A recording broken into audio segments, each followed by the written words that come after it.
লোকসভা নির্বাচনের আগে ভারতীয় সেনা নিয়োগে অগ্নিপথ যোজনা নিয়ে আজ মাঠে নামলো কংগ্রেস। তাদের বক্তব্য, এই নিয়োগের নাম করে আসলে দেশের 2 লাখ যুবককে ঠকাচ্ছে মোদী সরকার।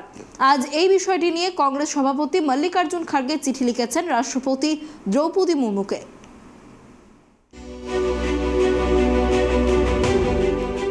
লোকসভা নির্বাচনের আগে ভারতীয় সেনা নিয়োগে অগ্নিপথ যোজনা নিয়ে আজ মাঠে নামলো কংগ্রেস। তাদের বক্তব্য, এই নিয়োগের নাম করে আসলে দেশের 2 লাখ যুবককে ঠকাচ্ছে মোদী সরকার। আজ একদিকে বিষয়টি নিয়ে কংগ্রেস সভাপতি মল্লিকার্জুন খার্গে চিঠি লিখেছেন রাষ্ট্রপতি দ্রৌপদী মুর্মুর কাছে। তারপরেই দিল্লিতে সাংবাদিক সম্মেলন করে কংগ্রেসের সাধারণ সম্পাদক সচিন পাইলট দাবি করলেন, ক্ষমতায় এলে কংগ্রেস সরকার সেনায় নিয়োগে অগ্নিপথ ব্যবস্থা তুলে দেবে।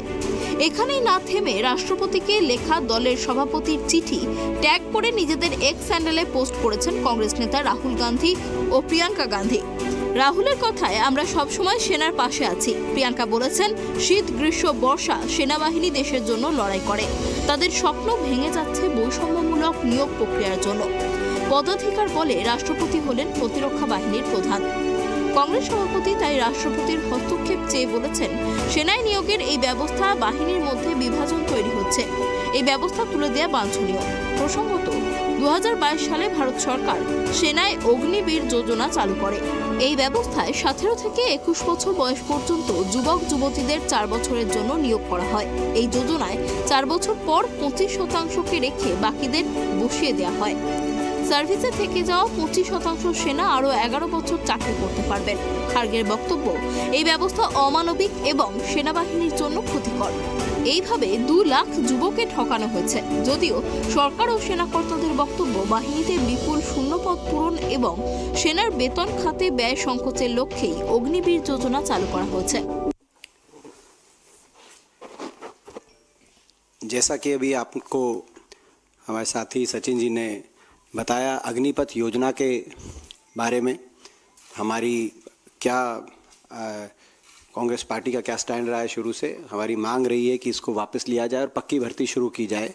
और दूसरा, कोविड के दौरान और उससे पहले कई भर्तियां ऐसी थी जो पूरी हो चुकी थी, पूर्ण फौज की भर्तियां। 1.5 लाख नौजवानों को फौज में भर्ती किया गया था। उनका फिजिकल, सारी वेरिफिकेशन, टेस्ट, सब कुछ पूरा हो चुका था।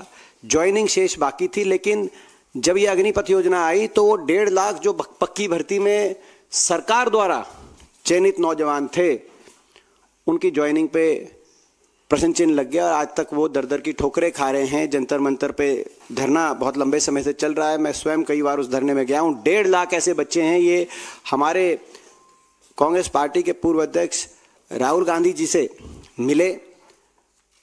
এদিন সাংবাদিক সম্মেলনে সচিন পাইলট এই যুবদের ভবিষ্যতের কথা ব্যাখ্যা করে বলেছেন, যারা 4 বছর চাকরি করার পর অবসর নেবেন তারা তখনও যুবই থাকবেন, কিন্তু তাদের ভবিষ্যৎ ঘোর অনিশ্চিত। তারা পেনশন পাবেন না এবং 11 লক্ষ টাকার গ্র্যাচুইটির অর্ধেক তাদের বেতন থেকে কেটে নেওয়া হচ্ছে। সুতরাং খরচ কমানোর নামে আমরা আমাদের সশস্ত্র বাহিনীর নিয়োগ প্রক্রিয়ার সঙ্গে খেলছি। তার কথায়, ভারতীয় সশস্ত্র বাহিনীর বীরত্ব ও কঠোর পরিশ্রমের কোনো তুলনা হয় না। আমরা বিশ্বের সেরা যোদ্ধা বাহিনী। আমাদের সেনাবাহিনী এবং প্রতিরক্ষা বাহিনী কারোর পিছনে নেই, কিন্তু তাদের বীরত্ব, শক্তি, দেশের জন্য আত্মত্যাগ এবং ভবিষ্যৎ প্রজন্মের কথা বিবেচনা করা উচিত এবং সম্মান করা উচিত। আমি মনে করি সরকার তাড়াহুড়ো করে এটি করেছে এবং আমরা এর বিরোধিতা করছি। আমাদের দলের সভাপতি মল্লিকার্জুন খার্গে এই বিষয়ে রাষ্ট্রপতিকে চিঠি দিয়েছেন। अग्निपथ योजना की घोषणा करी गई और जैसा कि 10 साल के सरकार के कार्यकाल में बिल्कुल स्पष्ट हो चुका है कि कोई संवाद, कोई चर्चा, कोई डिस्कशंस इसको लेकर किए नहीं गए और एक तरफा निर्णय लिया गया कि संपूर्ण जो भर्ती फौज की होगी, डिफेंस फोर्सेस की होगी, उसको अग्निपथ के माध्यम से किया जाएगा। कहा यह गया कि सेना की जो औसत आयु है वो ज़्यादा हो रही है, उसको कम करना है। कहा यह गया कि हम लोगों को अपनी डिफेंस फोर्सेस को मॉडर्नाइज करना है। लेकिन मोटे तौर पर देखने में आया है कि ये जो योजना का क्रियान्वयन किया गया, ये मूलतः पैसा बचाने के लिए किया गया। डिफेंस एक्सपेंडिचर हमारा बढ़ रहा है और कहा जाता है कि अब कल ये परसों कहा गया कि हम डिफेंस एक्सपोर्ट से बहुत पैसा कमा रहे हैं। ये भी कहा गया कि हम आत्मनिर्भर हो रहे हैं, हम इंडिजिनस मैन्युफैक्चरिंग कर रहे हैं। अगर हमारे डिफेंस डिपार्टमेंट को इतनी आमदनी हो रही है और हम लोग इतने सक्षम हो रहे हैं, तो सबसे ज़्यादा महत्वपूर्ण ये होगा कि हमारे जो शौर्यवीर सैनिक हैं उनके जीवन के लिए, उनकी भर्ती के लिए, उनकी नौकरी, पेंशन, परिवार की सुख सुविधाओं के लिए हम लोग संसाधन को जाहिर करें। ये अग्निवीर जो बनने जा रहे हैं, इसका विरोध करने के लिए कांग्रेस पार्टी ने, जब भी ये योजना लॉन्च हुई उसी समय से हम लोगों ने विरोध किया था, क्योंकि हमें लगा कि ये 4 साल की नौकरी देने के बाद सिर्फ 25% लोगों को स्थायी रूप से फौज में भर्ती किया जाएगा और बाकी 75% लोगों को रिलीज कर दिया जाएगा। अभी कहा जा रहा था कि 10% की पैरामिलिट्री जो है आर्म्ड फोर्सेस CAPF हैं, उसमें उनके लिए आरक्षण दिया गया है, लेकिन जो एक्स सर्विसेजमैन के लिए जो ऑलरेडी रिजर्वेशन है उसमें सिर्फ 2.49% सरकारी पद भरे गए हैं। जो पूर्व सैनिकों के लिए पद आरक्षित हैं अब तक, उसमें सिर्फ 2.49% पद भरे गए हैं। फिर कहा गया कि अलग अलग स्टेट गवर्नमेंट्स अनाउंस करेंगी कि जो 75% अग्निवीरों को हम छोड़ देंगे वो कहाँ अब्जॉर्ब होंगे। एक आध राज्य ने किया है, बाकी राज्यों ने किया नहीं।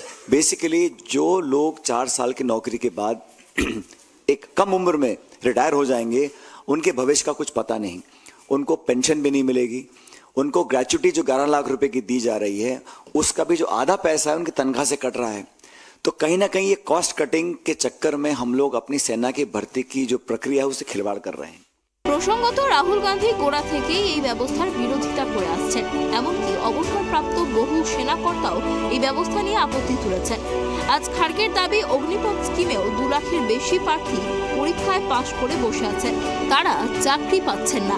সম্প্রতি এমনই কয়েকজন প্রার্থী তার সঙ্গে দেখা করে সমস্যার কথা বলেছেন বলেও এদিন জানান খার্গে।